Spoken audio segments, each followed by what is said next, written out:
let's just say, let's go back to, like I say, maybe in August is when I first started making a bit of income. Then September, I think I had something like 400 users coming from Google a month. Then October, not much more. It was like 500. Then November, it went up to 1,000. Then it went to 2,000 a month. And then January, I think, was 3,000 users a month. And that is really how you can create this passive income. Hey guys, it's Mike from Make Time Online. And today, it's actually me being interviewed.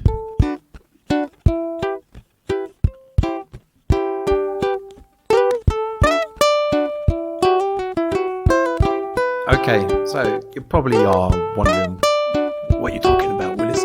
But today I am actually being interviewed by Tiffany, she actually interviewed me for her YouTube channel.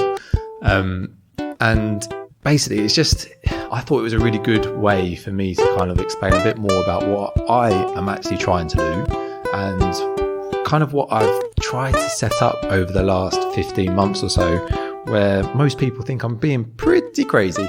And I'm still not sure whether I am or not, but at least I have proof of concepts now. I have proof of things. Things are really starting to scale, as you'll probably hear from the interview. I've never wanted to hide anything from what I'm doing, and the whole point of what I am trying to do is help other people that are interested in starting as well. So you'll hear a lot more about it in the interview, and hopefully it will help to answer any questions. But if you do have any questions, then reach out. Obviously, I am always willing to help in whatever way I can. It is a bit of a long one, so if you do want to just skip to the end, last 5 minutes or so, I'll summarize the key takeaways as always. Hope you enjoy it.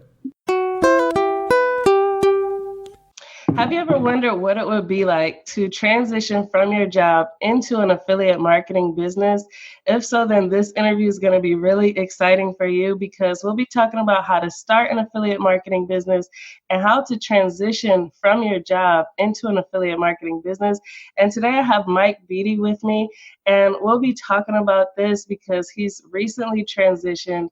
And so I'm really excited to share this interview with you. First, I want to start by introducing you to Mike and let you know a little background on Mike. So can you tell us a little bit about you, Mike? Sure, yeah. So I'm from the UK originally, as you can probably tell from my accent, but I've been living in Qatar since 2015. So my wife and I moved here as international teachers, basically. Okay. Yeah, we've been here for over 4 years now. It's crazy how quick I think we originally came out here with the idea like, we'll suck it up for a couple of years and then we'll be back home. And but yeah, we just ended up really liking the lifestyle and stuff. It's just, there's so many like good things from our point of view. So yeah, that's we stayed. Cool. So how did you decide what were you doing before, and how did you decide, let's get jobs in Qatar and let's leave the UK? Like, how did that happen? Yeah, it's I think we both always wanted to do more traveling and stuff. Like, when we were fresh out of university, like we went to Australia and New Zealand and then came back through Thailand and stuff. Like, we just literally worked for a year just to go traveling. That's all we literally worked a whole year and did like 7 weeks and like spent all of the money that we saved. We just living with parents. So that was a pattern. That was something that you guys did before moving? Yeah. Like we were, okay. we just loved it. We kind of got the bug when we did that. And then we just, as Sarah was trained to be a teacher, I trained to be a teacher then soon after her. And we just realized, you know what, there's so many that you can teach anywhere. So yeah, we decided to start looking abroad and stuff. We were looking kind of, I don't know what drew us to the Middle East, to be honest. I think we knew someone that had been in Dubai and just heard good things. And so we were just like, oh, well, we'll have a look for jobs. Went to like a job fair, ended up getting a job there. And so, wow. Yeah, we just kind of jumped on the opportunity, really. That's cool. And both of you ended up with a job with the same company, or you just did both with jobs in Qatar? Yeah, no, it kind of worked out really well for us actually. So I'm a PE teacher by trade. Sarah teaches like the little ones, reception, kindergarten. Okay. And the school just was looking for those two positions. So it kind of really fit. We did our research, awesome. the job and into the country and everything. And yeah, like I say, we just kind of jumped on it. We thought, what's the worst that can happen? The worst thing is maybe be there for a year and suck it up and then you come back home. But just with the weather and stuff like that, it ended up being really cool. It was much better than what we actually imagined. Wow. So you got the job, and when did you get into deciding that you wanted to start a business, or like when did all that come into play? Yeah, it was actually just before we did the move. I think I read Rich Dad Poor Dad. It was like the first real book that I read. I read Harry Potter. That one was so inspirational to a lot of people, right? Yeah, honestly, I've heard about it from a few people, but just the title put me off. I was like, why would anyone read Rich Dad Poor? Like, I'm not a dad. Why do I even care? And I was just, I ended up reading it, and it just opened my eyes, to be honest. And the big thing, really, for me, was the whole 4 asset classes. Yeah, and I'd never even heard of them. Really, well, I've never heard of them. Yeah. I just didn't. I never saw it like that. And so there was obviously real estate or property in the UK, business, paper assets, so like your stocks and shares and like pension or whatever, and commodities like gold, silver, oil, all of that sort of stuff.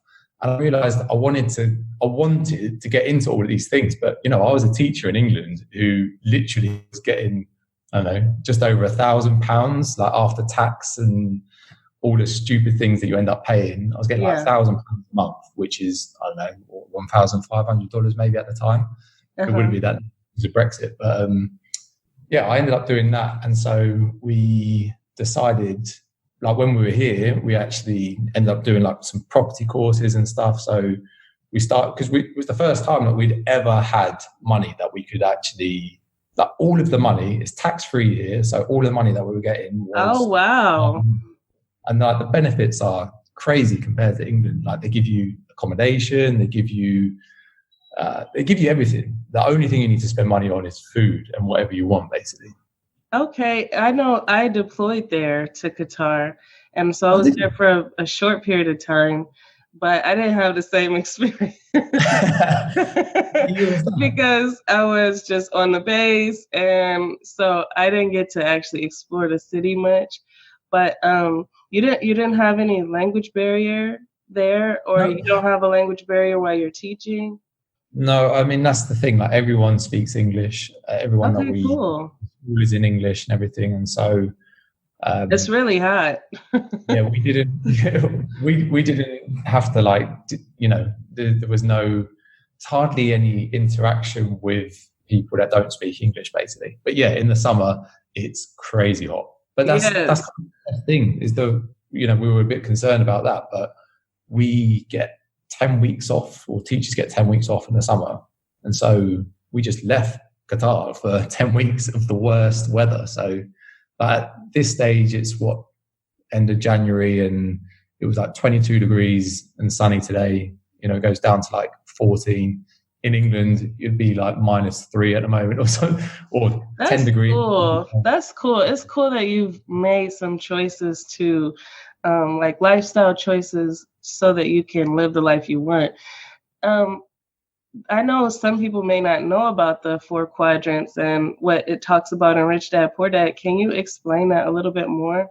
Yeah, and so that kind of was like the eye-opener.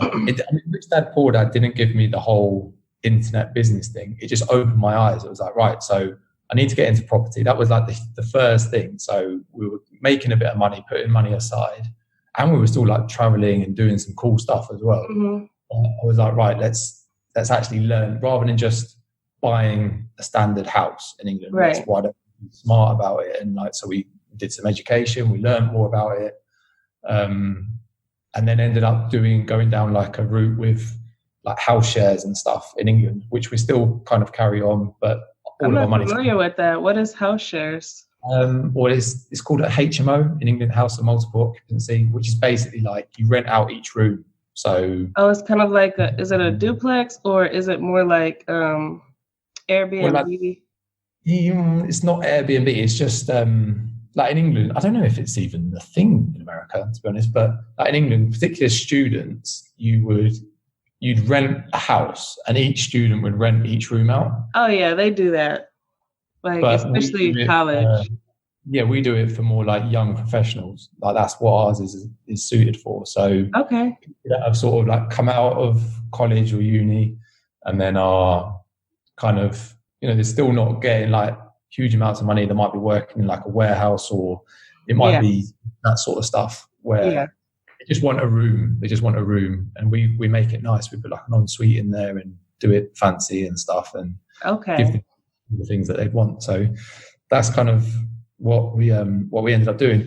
But then I was really interested in like the whole business stuff, and I was reading so much. Like after reading Rich Dad Poor Dad, that's when I started. I read 4 Hour Work Week and Millionaire Fast Lane and all of those things. I was like, so basically, you need an online business. Like that's how people are doing stuff. You need leverage. You need leverage. You have to have some way that you can make an income without exchanging your time directly for it. But it's so hard to go from this idea. So I had this idea, right? I need an online business, but what do you do? Like, I don't know what to do. Where do you even go? Yeah. And that was kind of the situation that I was in. And so I just ended up like, probably a similar story to yourself, or a lot of people are just scratching around, like watching YouTube videos, like reading blogs, reading these income reports, just trying to learn what I could. But I just had no idea what to do. And so many scams on the internet. It's frightening. Like I just used to, because I was really interested and I was serious about it. I wasn't just, I think you get some people that are like, oh yeah, I'd like to start an online business, but they don't really necessarily understand like the whole mindset stuff. And, that's true. You've got to give it time. It's not just going to happen. And I understood all that, but it was frustrating because I was like, I want to do stuff. This is maybe 2018, so a couple of years ago. But I just didn't know what to do, basically.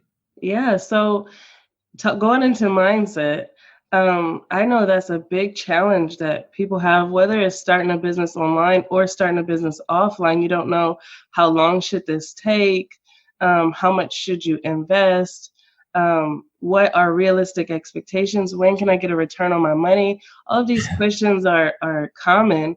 So how did you get answers to questions like that? Do you feel like you have the answer now? Is it a set answer for everybody that we all can get a return at 3 years, or because that's what a lot of people are looking for when they sign up, or when they decide to learn affiliate marketing, or when they decide to learn sales or any type of business skill. They're looking for, at what point can I expect to get a return? And so I hear a lot of people are looking for a cookie cutter answer: 3 years, 4 years, 1 year, 6 months, tomorrow. Does that exist? Absolutely not, in my opinion anyway. I've spoken to a lot of people that kind of do this stuff now, and I just love hearing people's stories about it, because it's so different. There is not, I've never spoken to 2 people and been like, oh, you've been on exactly the same journey as that person. Wait. But let's go back. You've talked to lots of people, like millionaire bloggers. You've talked to people who are killing it online. So they've went through like journeys to make it really successful. I saw you talk to like Michelle Schroeder Gardner, and you talked to Debbie Gardner, and you talked to the Thrifty Couple, and lots of other people. So these aren't just like stories of people who tried it and quit. This is stories of people who actually made it. And even with them, it took them years sometimes, right? And sometimes it might have taken them, a long time. So my favorite one is hands down was with Jeff and Ben. So they Jeff and Ben. dollarsprout.com, or Breaking 1% is their like blogging one. But what was so cool about them is they had it really tough at the start. Like I don't think they made a penny for 14 months. Like it was 13? It was a long time, like 14 months before they made a penny, like literally nothing, like not even a single. Yeah, when I did the John Crestani interview, he said it took him 4 years. So wow. That's a long time. And a lot of people, when they are looking at affiliate marketing, because of the way people are like flashing money and throwing money around, or they're showing the beach and the laptop lifestyle, they expect that this is what it's like for everybody. And it can really look so different. Like some people have families, some people live a pretty normal life, with the exception that they can actually work from anywhere. So, I mean, but just like any business, what I've noticed is that even if you start something like a McDonald's franchise or a Chick-fil-A franchise, it still doesn't mean that each of us will get our return at the same time. No, exactly. And I just think it's just so refreshing though to hear from some of these people. Like even Michelle Schroeder Gardner, you know, she was just like, she hustled like anything at the start. She was working a full-time job where she was working like 40 hours a week, and then she was putting in 60 to 100 hours extra. And the thing is, like, this is something that I've kind of learned as well from speaking to a lot of these people, is like even now I understand how I could go and make money, like right now, like serious money, just by like freelancing, or like, there's so many things now that I know people would pay me for, like things like Pinterest services. I really understand some things where I know I could go and sell it. Whereas for me, I want to create this business. I want to create this more like passive way of doing it. And again, I think a lot of people sort of do a bit of both when they're going. They offer some sort of service or something. And then as they are doing that, they're also working on their blog or whatever it is, their website. But yeah, anyway, it ended up, I think I ended up finding Wealthy Affiliate in September 2018. So it's not long ago, really. It's maybe 15 months now, 16 months? I joined in January 2018. So nice, right before you. And was that the beginning of your affiliate marketing journey? Yeah, I mean, I'd heard of it. So I ended up reading, I think it's Annex Signal, something like that. Yeah. His book. And that was the first time I really understood it. And I was like, right. He talked about it in his book? Yeah, well, he's like a big email marketing guy, basically. And his book was all about, I think it was actually even called something like, I can't remember, something to do with passions and turning it into like £1 million or something. I think I saw that book. I definitely saw that book. It's not a bad one. But what it did for me is it sort of ended up putting me down this route of email marketing. And so I was like really focused. I was thinking, right, this is what I'm going to need to do. But then like when I joined Wealthy Affiliate, it was like they didn't really have anything on email marketing. I was like, but this is how you make your money, isn't it? Like, this is what you need to be earning. And then I realized actually it was pointless. I'd set up this ConvertKit autoresponder to go out, and I didn't have anyone on my list. So what I ended up doing is messaging. I just messaged like skip steps. Yeah, I was just like my friends and family. I was just saying, look, I don't want you to do anything on it. I just want you that if you could just receive my emails, and if at any stage you want to read one, that's great. If you could maybe like let me know if that is so funny. And so I managed to get to like 80 email subscribers just from friends and family, and no one else joined my email list because I had no traffic. I had no traffic of getting people to my website. So that's what Wealthy Affiliate did for me anyways. It made me realize I actually need to like lay the foundation. I need to get my website set up. I need to put real content out there that actually helps people, not just stuff that I thought was helping people, which wasn't. So yeah, to be honest, like I say, I probably joined in September 2018, and it wasn't until February, March of this year, or no, last year now, 2019, where I actually started doing something useful. Because before that, I was just writing things that I thought was useful, and I wasn't really doing any research. I wasn't doing like keyword research. I wasn't doing. You didn't understand the market. I wasn't in a niche. I thought I was, but I was just doing like, this is how I save money. This is how I can go traveling. This is how, and it was just like dotting all over the place, basically. Yeah. So it was only really probably like February, March 2019 that I just started being like, right, I'm going to just follow one path. I'm just going to, as I started the podcast in like January that year. And so I was like, right, this is what I'm interested in. I'm interested in like speaking to people that are doing this.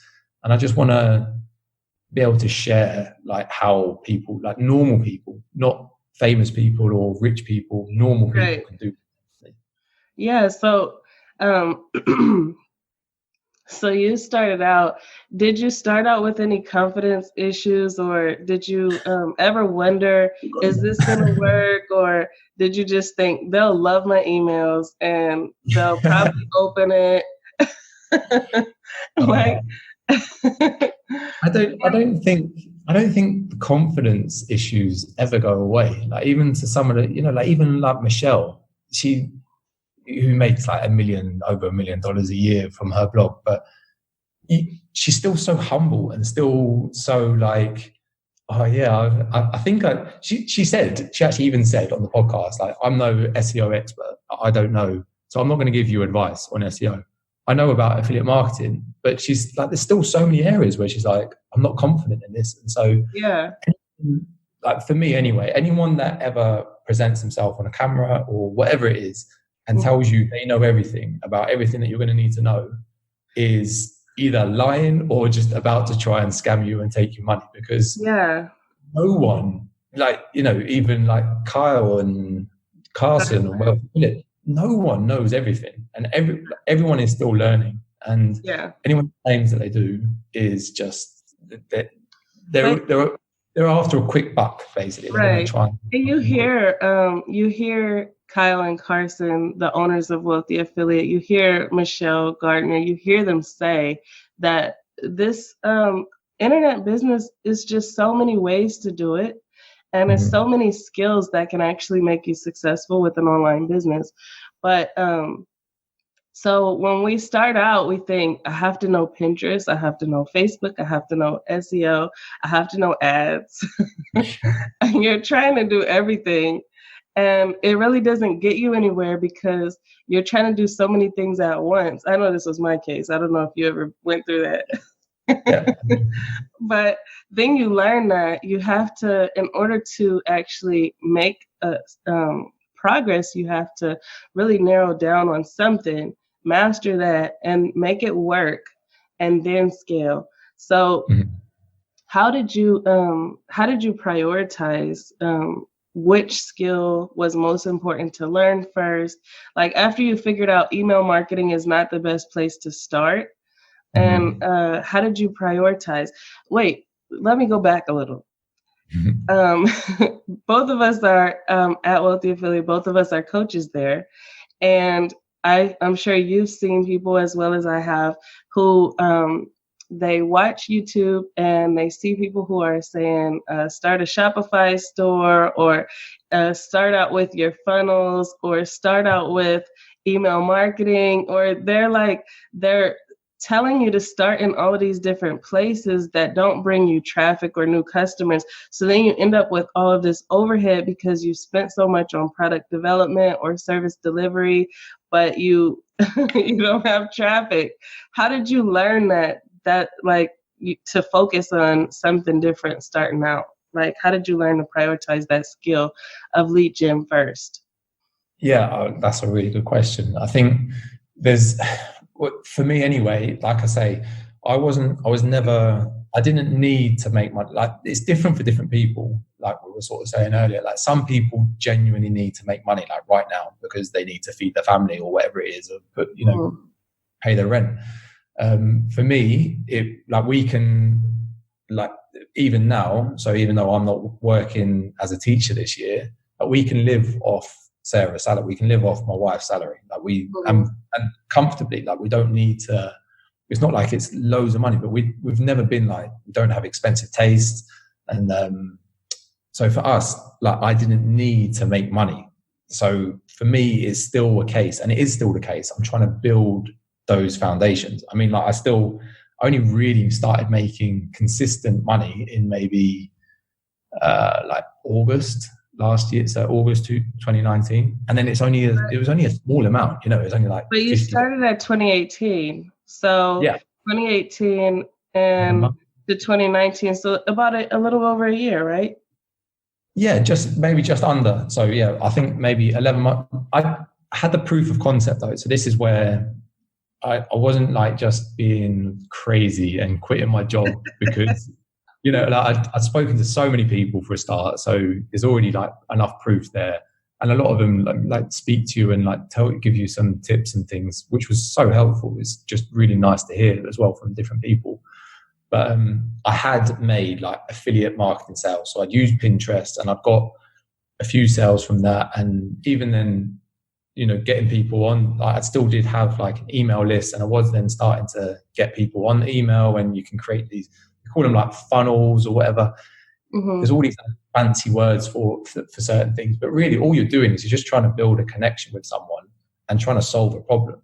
So for me, the way that I started doing that was actually Pinterest. Like a lot of people that I was speaking to were having traffic issues, you know, they're not getting traffic. And so I ended up taking what I thought was a really good course. It's actually Jeff and Ben's. And it was just a really simple Pinterest course.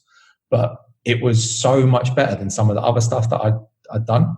And so I was like, it was the first time I was like, I'm so happy to promote this to anyone because it genuinely helped me so much with Pinterest.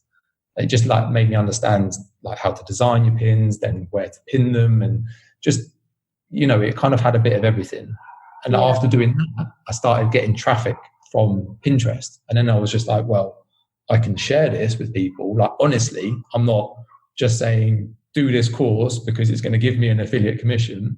And I think people can see that. Like when you say, look, this is what I've actually done, and look, this is what happened to my Pinterest after I took their course. It's like the facts. It's not me making stuff up, you know. Right. So then it started getting like it was only at the time because I think originally it was like $50, and then it was like $9 for the course. So I was only making like $7 commission on anything that sold. So, you know, like 1 month I made like $50, and then it went to like $100. And I think this last month has maybe been sort of just over $300 from things that I've been promoting. So it's not like I'd never want to put this impression across to people where I've like quit my job and I'm making a full-time income because again, my circumstances are different. Like I say, like some people that quit their full-time job will need to make money straight away. They don't have the privilege of being able to quit a full-time job and not worry about making instant money. I'm still laying the foundations, and each month is going crazy. So what was interesting to me about your story is just that there's this idea that when you start an online business, it's just quick. You'll start bringing in the dough and it's easy. And I just thought that because you've had experience with networking with people who are really successful with online business, as well as you have put in work and you've taken courses, that you have been able to develop a more diverse mentality about what's realistic. And I know that for you, you probably you may have spent more aggressively on education and things like that starting out because you weren't hurting for money. But if you needed to get the return faster, then you probably could have cut back on some things, right? Well, this is the thing as well. Like my big long-term vision, which is crazy, and like some people are like, you are literally insane, and how are you ever going to do that? And I still don't know. But my thing is the education system drives me mad, because up until the age of about 10, I actually genuinely think the education system couldn't be any better. Like they, particularly sort of kindergarten and the age that my wife teaches, you cannot teach that age any better than what my wife and like that age group teach. It's amazing. They teach them how to read and write. It is phenomenal. Like, it's another language. It is crazy. I don't know how anyone does it. But once they get to about age 10, 11, they go to like secondary school. It's so terrible. The education system, it literally is all about getting a piece of like a letter on a piece of paper, getting an A, B, C, or D. And it means nothing. It is useless. It's not needed in today's age. And it's so hard. So the thing that I wanted to do, and I am still doing, is I wanted to find a way to actually make this online business with as little money upfront as possible. So I've had the privilege, like I say, on the podcast, I've had the privilege of speaking to a lot of people that have amazing courses, and some of them have actually even chucked me their course like just for free. And I'm like, what? But it kind of makes you realize they might have these crazy price tags or really expensive price tags, but at the end of the day, it's just information. Like for them, it makes no difference. They're already making like $1 million a year, so it makes no difference to chuck you a course. Mm-hmm. So I have had the privilege of seeing inside some pretty amazing courses, and they are amazing. But this is the thing that I've noticed from them, is that one, they're quite expensive to start just for the course, and two is that you almost always have to buy something else. So whether it's hosting for your website, whether it is an autoresponder for email, whether it is ads, whether it is, Pinterest, Tailwind, those things, they all add up. And all of a sudden, from doing this, I've got to say, when I first started Wealthy Affiliate, I was the most anti-Wealthy Affiliate person going. Like, I was putting in all this time, all this effort. I was following the training, and I was like, it's doing nothing. What is the point? Like, what is actually going on? Yeah. And then it's almost like I've just done a whole 180 turn, 180. Yeah, I've done a whole 180, and I'm like, this is genuinely the best thing that I've seen. That I've been on some ones where, it's like $1,000 courses and stuff. And I'm like, it is really good. It is amazing what I'm learning here. But you need to buy other things. You need to, not only do you spend $1,000 on a course, you then got to buy other things and do more monthly expenses. Whereas what is it, like $30 a month? If you upgrade for a year. And so that's what, for me, I was just like, that's still really the only thing that I use. I'm only using Wealthy Affiliate. All the other stuff is still there, and I can still learn from it or whatever, but I'm not really implementing it because it does need more money to and it's not like a go-to. I have the same opinion. I feel that it's unfortunate that a lot of independent course creators are charging more than you would pay for a university. For me, at most universities, as a veteran, they charge around $750 per course.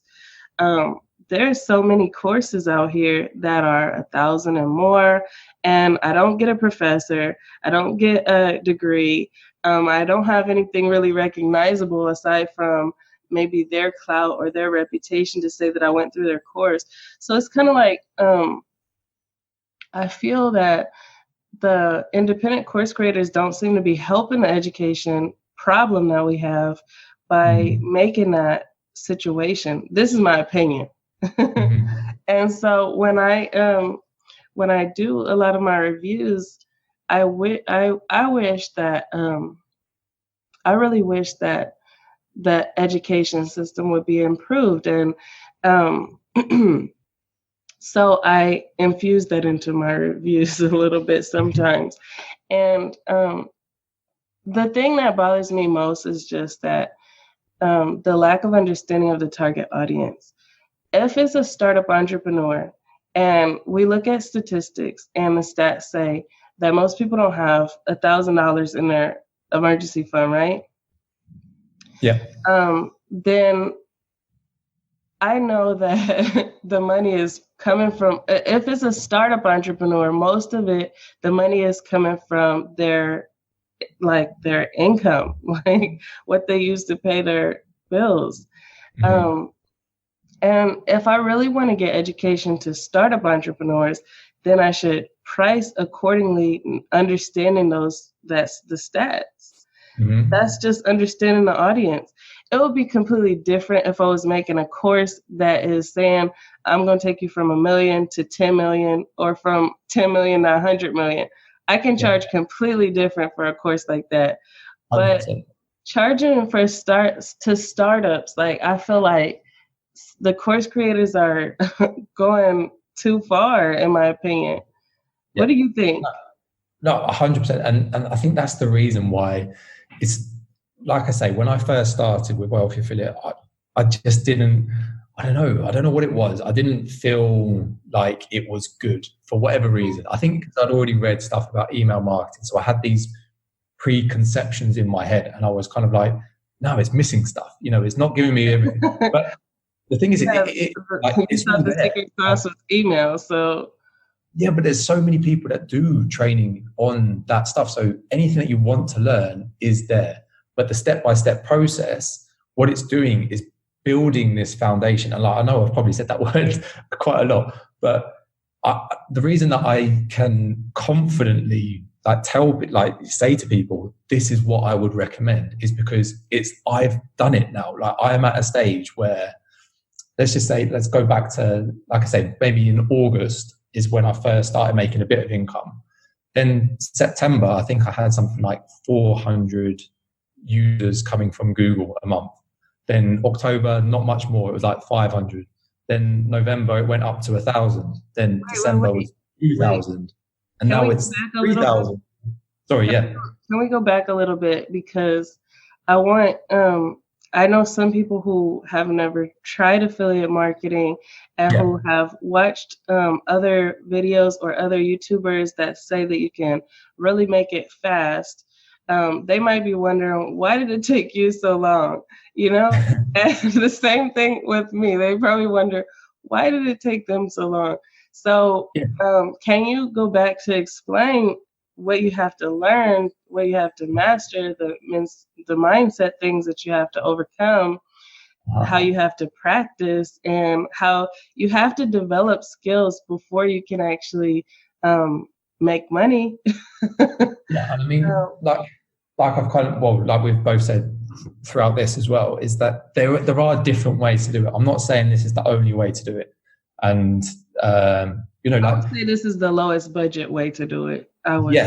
Yes, that it is 100%. Than anything that I've found, it is the lowest budget way to do something, and it definitely takes a lot of elbow grease. But then even the other ways do as well. It's just that it might just be quicker, and the rewards might look like they're bigger. And stuff. Like if you start with ads, like if you start the ad process, there it's likely that could make money faster, but you got to dump a lot into it to learn how to make ads work.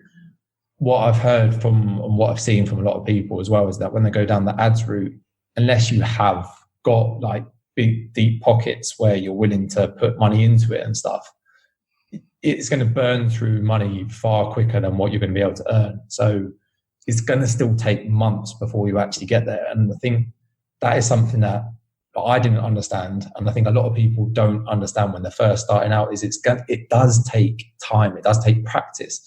Like I say, I probably from September till February, March, so those first 5-6 months, I realized now that was useless. Like the stuff that I was doing there was terrible. But what it did is it taught me habits. It taught me like how, I was trying to do 2 posts a week. I was trying to like write 2 blog posts a week. So it gave me that habit of writing as regularly, getting content out there regularly. It taught me how to like actually start doing keyword research. It taught me how to actually start realizing how to find those low hanging pieces of fruit and get onto Google, which is kind of, for me, like, I don't think there's any better way to actually do it than get actually found on Google, because that's how you're going to create the passive income, rather than having to always put ads up or market on Pinterest or market on Facebook or any other social media platform. That when you do something and it gets found on Google, it can stay there for months or years, and it gives you traffic over and over again. And so that's what I am starting to see now, is like, all of this work is now starting to pay off, because once you, like this month, January, I've had over 3,000 people that have found my website just from Google. And there's literally nothing I have done other than write the content, put it out there, and then Google sends people to me. Like if it's good enough. And what's starting to happen is my website is getting more authority. And so little things are, other posts that I've done in the past are now starting to rank higher because my website is getting more authority. And all of a sudden, it's like this snowball effect that you can't see. It's like a good 6 months to a year of doing a lot of work and seeing nothing. And now I'm starting to see the results happening, and then the income kind of comes with that as well, which is what people always want to know. But for me, like I say, I was not focused on the income. It was more laying things out as well as I possibly could. Yeah. So for me, what I've seen people who start and they don't have a social circle, they don't have a budget to start the business, and they want to get results fast. So if with people like that, I try to tell them that the most important thing to focus on starting out is the reputation growth, because you really have to get more people who are paying attention to you and who you can attract to whatever product or service you are going to be promoting or selling or creating or whatever. So you have to grow that reputation, and SEO is just one way of doing that. You can use ads, you can use Pinterest, you can use social media of different type, you can use YouTube. It's just, these are different ways of growing your audience, growing your reputation, or in other words, getting traffic. So what would you like, considering that you've been around for a while and you've been able to talk to different entrepreneurs, what would you say is a reasonable expectation if you were starting today with no social circle, only mom and dad, brother, sister, maybe some coworkers, and you were starting today with no skills of how to do an online business, how to get traffic, how to make a website, anything?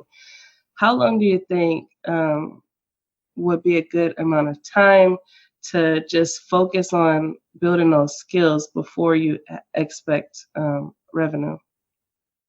Yeah, that's a great question as well. And I think one of the big things that I've seen and noticed, and from people that I've spoken to about this kind of stuff, is basically the smaller your niche, so the smaller your target market and the more specific that you are. So let me get an example. God, I'm going to plug this out the air. Let's go with talk about yours. Make time online. Make time online. How would you, if you want to have a big brand and you want to talk about more broad topics, how would you start out with small? Yeah, so that's kind of what I was going to say. So like, make time online. I didn't realize this when I started it either. I didn't do enough research. I didn't understand what I was getting myself into, basically. I ended up being like, well, I want to learn about how people make money online, and I've got a passion about it. I love speaking to people about it, so I'm going to do it, and which is great. And I think the income potential is insane. Like, it's so high because so many people want to learn how to do it and stuff. Right. But it does mean it's going to take much longer, because you need to build up that trust. It has to be, people are going to be like, I'm going to trust this person to help me make money online. I need to be able to trust them. So it's going to take much longer, because you need like the income proof. People are not going to trust you if you've never done it yourself. And I'm fully aware of that. And this is why I'm like, I'm not going to be the one that's teaching you, but this is the thing that I have seen that is working the best, like for the most people, and teaches you so many things. But I would definitely say if you're starting out, and this is what I would have told myself if I could go back in time, don't start with those massive niches. Definitely don't start with making money online, like when you're first starting, because you have no reputation, you have no proof. It's crazy. Start with something that you are interested in that's not that. So let's say it's gardening. If you went for like just gardening in general, if you just did a whole website all about gardening, that's still quite a broad topic. So, you could potentially you could start getting ranked on Google and stuff within like 6 months, probably, just by writing stuff on gardening. But then let's say you like narrowed it down even more. And what's even more narrow than gardening? So let's say gardening in the winter. Is that even a thing? This is a terrible example. I think one site does succulents, and they have, that site gets a lot of traffic and a lot of income, but it's a gardening site, but they've just really narrowed down to a specific plant, succulents. So I mean, if you go super, super niche and go with succulents, I don't even know what that is, by the way. But if you do that and can like narrow down that much. Oh, right. There you go. So if you did that, if you did it all on one type of plant or something like that, you would get ranked in Google way, way quicker.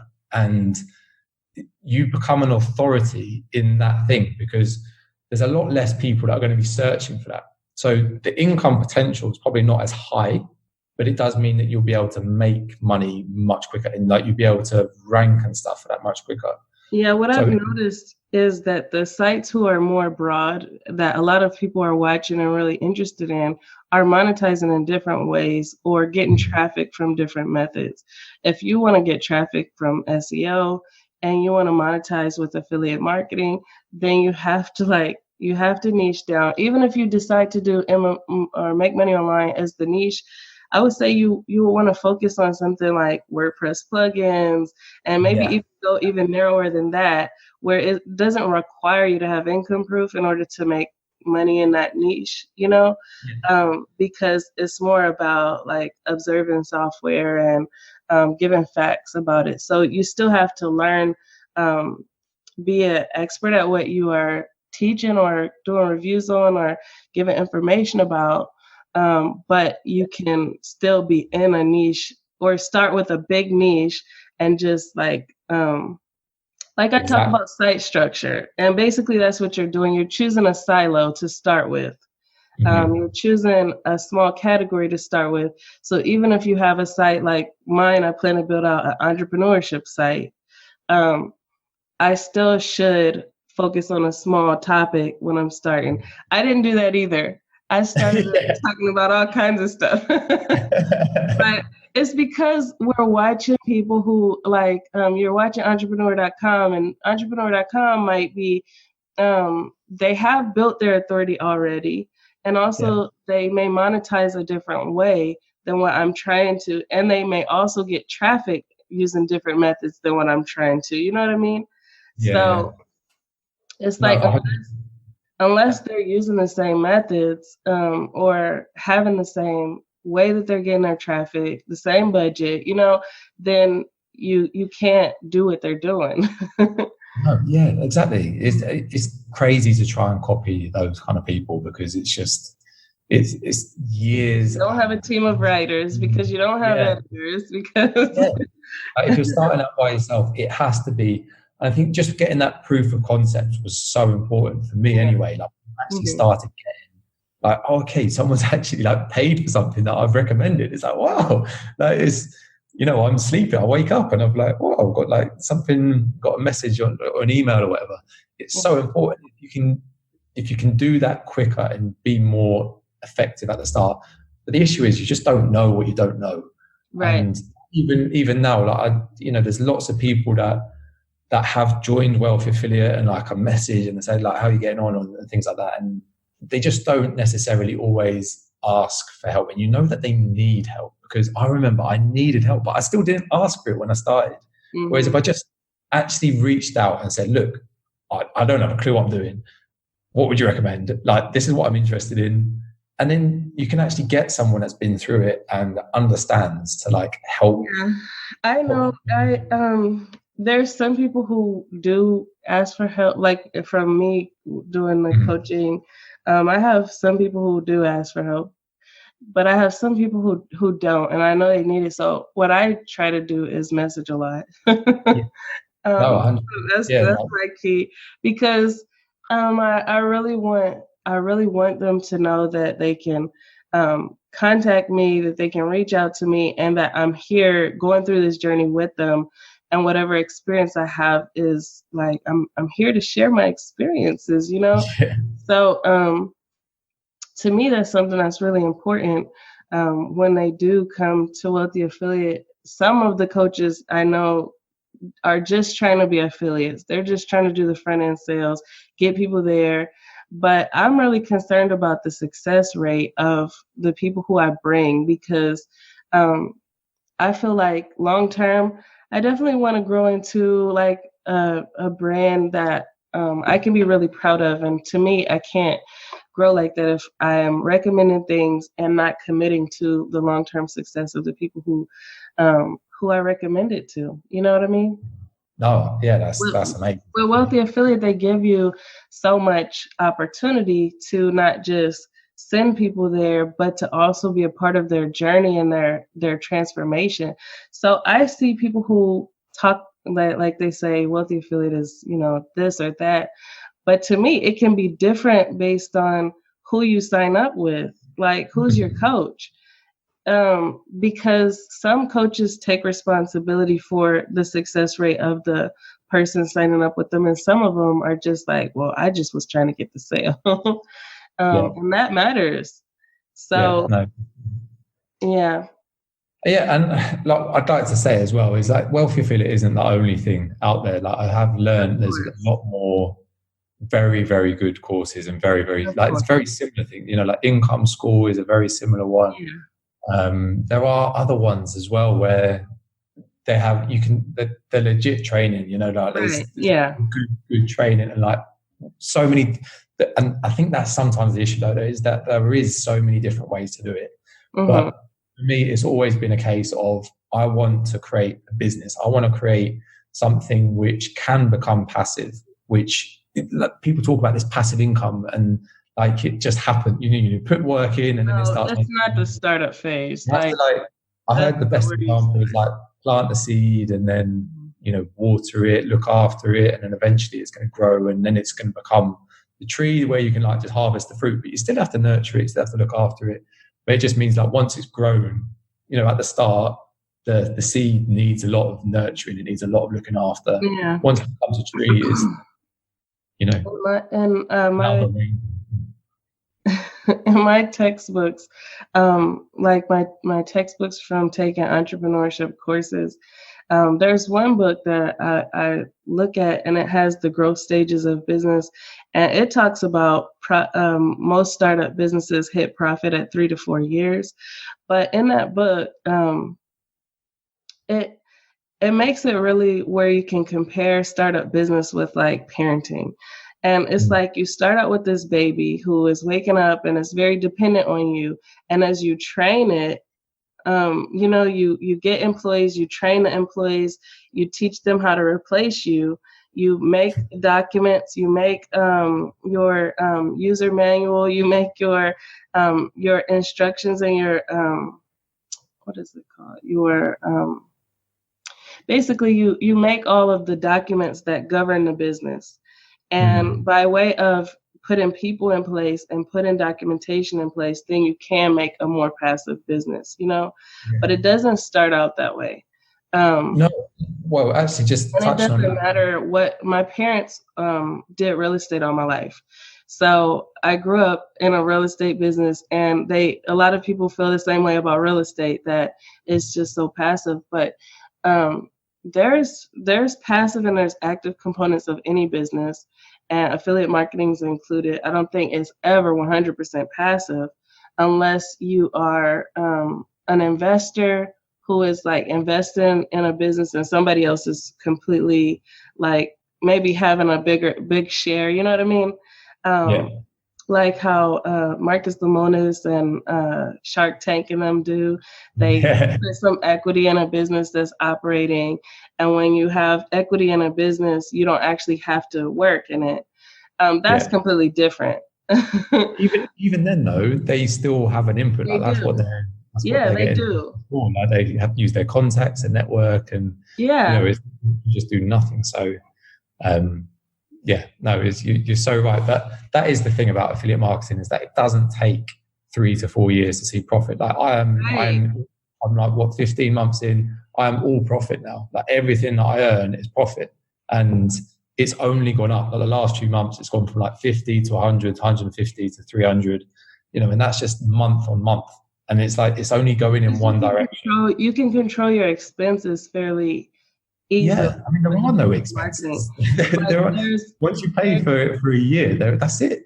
You pay for your hosting, you pay for your domain registration, you may pay like some legal fees or something like that to incorporate, maybe to get privacy policies and things like that. You may do things like that. You may pay for accounting. You might pay for software.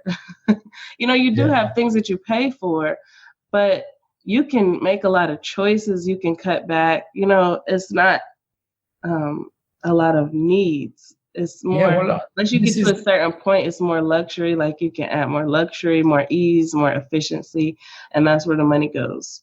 And this is the thing as well. I've tried to explain to some, like friends and people who don't necessarily understand exactly what it is that I'm trying to do.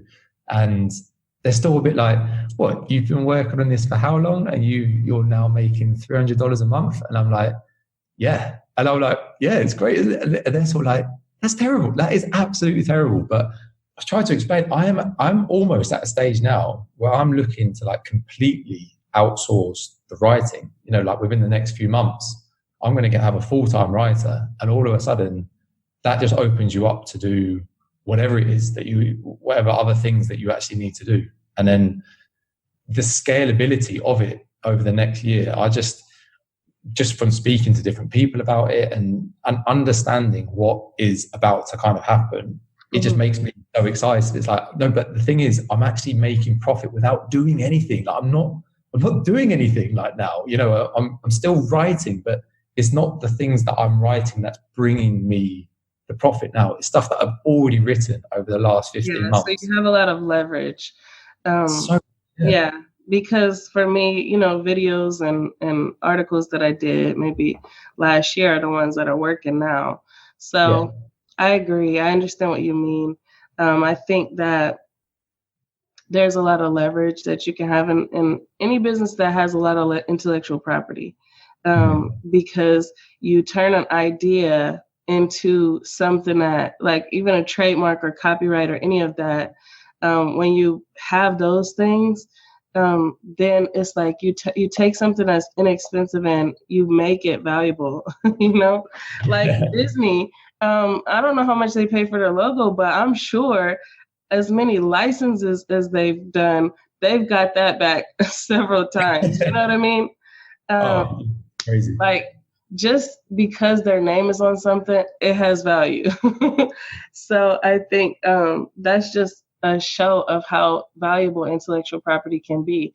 For me, I was an artist like growing up, and so I could take a canvas and put paint on it and turn around and sell it and make good money from it because it's nice afterwards. But when you see it at Walmart, the paint and the canvas and all that stuff, I mean, it's not as valuable. So I think intellectual property just has that. Yeah, that's a really good example. Yeah. And with having an internet business, it works like just like it is intellectual property, because you are taking thoughts that you have in your mind, putting it on this $13.99 domain, and because you're getting the attention of a lot of people, then it ends up making more and more money. So Well, I really appreciate your time talking to me and doing this interview with me. And I think that it's very interesting hearing different people's journey and hearing how you you started out. It's usually very funny how people start and what they think about affiliate marketing. It sounds so simple. You're selling other people's products. And when I even watch the sales videos where people are like, this is how affiliate marketing works, it's like, yeah, that does sound real simple. When you put it like that, that sounds very simple. But it's just like riding a bike. You know, you get on the bike and it's simple how you just have to put one foot and pedal around. Like that sounds so easy. But when you get on, you have to practice. Yeah. And so I think that I really appreciate you helping to explain what the learning curve might be like and what your journey is like. So yeah, no, thanks so much, Tiffany. I really appreciate it. And if even if it can just help like one person who might listen to it and be like, oh, okay, yeah, maybe I could do it, because I think so many people have that. They can do it. I think it's not that it's hard. It's not that it's impossible to do, is what I should say. But it's just like any other business type. You have to develop the skills. If you decide to get into lawn care, then you have to learn how to cut some grass or how to do a nice lawn. Like, it's just how it goes.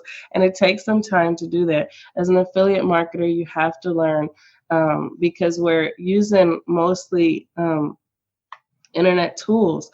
So with me and my husband's business, starting a construction business, like I was familiar with meeting people and like saying, hey, do you need your door fixed? Or I see you have a chip on your door. Do you need it painted? Like that's, you learn how to interact with people as you're growing up, right? Yeah. But it's completely different when you can't just see a person and you're relying on like the computer and different tools to make that connection. It's completely different. Like I've had to learn how to write something, put it on my website, and let that make a relationship for me. That's just different. And the same thing with video. Like you have to learn how to do that. And it's not like going to a live event or going to a school classroom where you learn how to say, hi, my name is this person, and how are you? Would you like to sit right here and we can talk more? Like that's completely different, right? Yeah, so different, yeah. And I know my first time like building relationships on Facebook, it was just so different. Like reaching out to somebody I've never met and relying on this inbox message to build the connection. It's different. And you have to practice that. You have to practice that. It's a skill. But they're all learnable, aren't they? Every single skill. Are. None of it's rocket science. Like if I can do it, I know anyone else can do it, because I know I'm nothing special. So it's just kind of like it's a process. But if you enjoy the process, it makes it much better. Exactly. I agree with that. Now, what projects are you working on now, and where can people find you? Where can they learn more about your podcast? And do you have some interviews coming up? What's all the what are you working on? Yeah, so Make Time Online is my main website, and that's the podcast and everything. But yeah, me and my wife. Right? Yeah, maketimeonline.com. And we're also working on me and my wife started just a few months ago, actually. Like our real passion, like other than this stuff, is it's just like health and fitness. So it's more like what we'd like it to be eventually, like long term, is more like a place where families can go to. So we'll just have like things like healthy recipes, and we've learned a lot about nutrition. Like that's actually something that I'm massive on, really. So that's something that we want to be like our long-term passion project sort of thing. So we're just, again, setting up foundations, making sure it's like well set up from the start. And that's really, and focusing on Pinterest with that one, really. That's the main stuff. Podcast wise, yeah, the next few weeks, I've got a few few interesting ones. No like real big names or anything, but there's actually Nathaniel, from who's in Wealthy Affiliate. I have an interview with him today. Oh, nice. Yeah. So there's a few ones that I'm really looking forward to actually, and a big thing for me that's coming up is a few of them are talking about that have either been in affiliate marketing and multi-level marketing before, and so it's really nice to hear their comparison, because I very nearly joined a multi-level marketing company. I don't know what it was, just something in the back of my head made me not do it. So yeah, I'm excited. Yeah, that's cool. Well, I look forward to seeing the podcast, because the ones that I've listened to have been really good. Thank you. I was still in the middle of the one with Debbie Gardner, and yes, the one you do is the second half really good at that. You said what? The second half of my chat with her was really good. Like, she gave some killer tips in the second half. Yeah. So that's good. So I'm gonna finish that one. But if you are interested in learning more from Mike about Make Time Online or his online journey, then definitely go to maketimeonline.com. That's where you can learn more about his podcast and see the interviews that he's done. He has some really, really interesting ones. So definitely stop by and check that out. Okay, so that was a bit weird. I've never actually been on that side of it before. So I hope that anyway, that's kind of like explains a bit more about me, and hopefully somewhere in that of me rambling on actually helps you in some way, shape or form. But I'm just going to summarize 5 key things from the chat that I had with Tiffany, and hopefully that can also help you. So number 1 is, there's no real time frame for how long things take to start making money with affiliate marketing. We mainly talked about affiliate marketing, but this kind of covers any online business from what I've spoken to numerous people about on the podcast before. I think just going straight to number 2 is that the more niche the website, so the more specific it is, then the quicker it will be to actually start making income, but the less scalability there will be. And actually, I heard Jim Harmer, who is from the Income School, who I mentioned in the podcast as well, I heard him on a podcast, and he basically said the way that he sees things going is that you kind of keep your domain name, so the URL at the top of the page, in case you didn't know what that was, keep that as broad as possible. So if you were going to do gardening, you do thegardener.com. And then when you actually write, you make that real specific. So then you write about one topic. I can't even remember the word that Tiffany said in there, but whatever it was that she said, you just write about that one type of plant, and then you move on to another type of plant, and then you move on to gardening tools. I'm terrible with a gardening analogy. I don't know why I used it.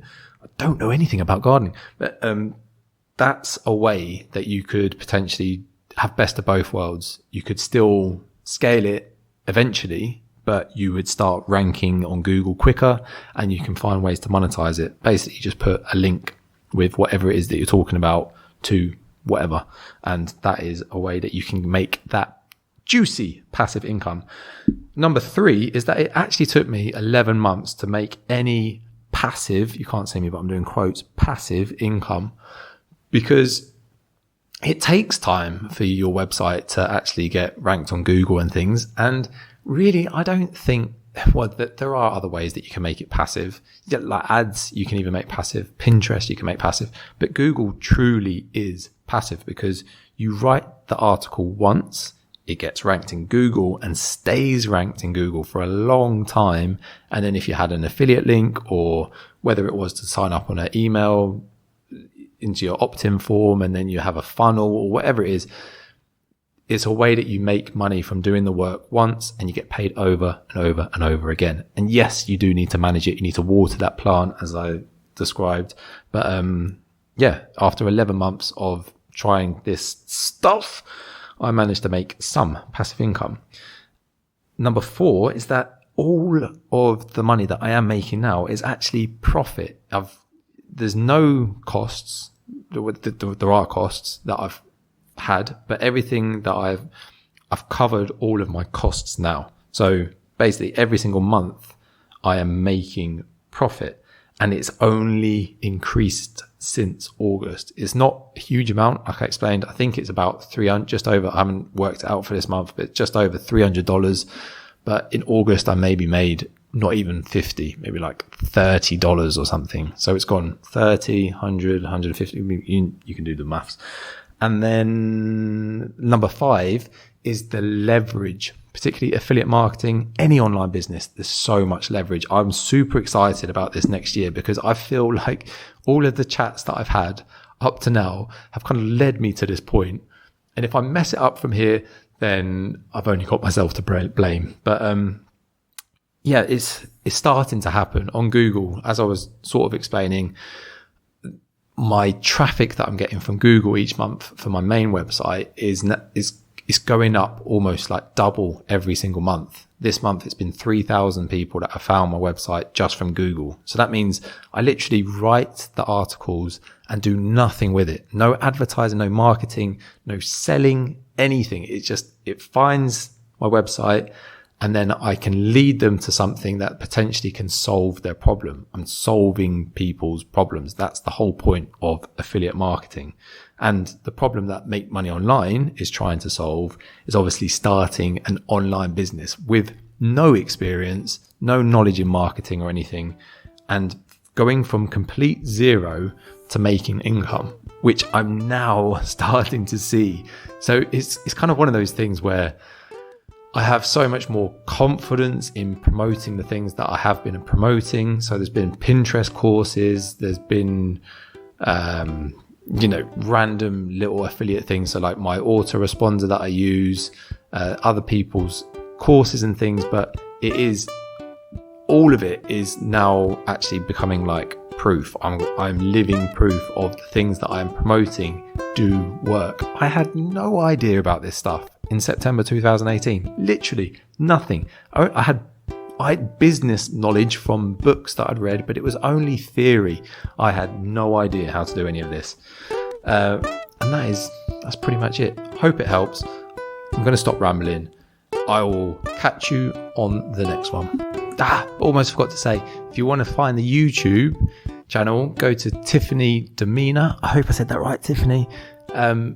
Tiffany Domena, and you can see the YouTube video, which will be uploaded soon. Take care. Thanks for listening in to this episode of Make Time Online. Be sure to subscribe to our podcast so you don't miss any future episodes. And please take a moment to write a review for our podcast in the App Store. Keep changing for the better, guys. Take care.